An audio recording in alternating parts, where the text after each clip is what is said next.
Wikang mapagpalaya.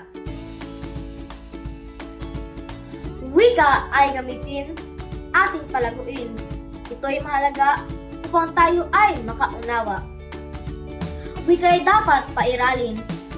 Sariling wika ating mahalin. Ito'y dapat nakatatak sa atin.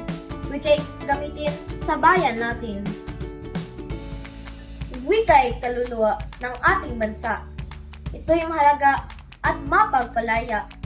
Ito'y gamitin ng tama upang hindi tuluyang mawala. Wikang mapagpalaya.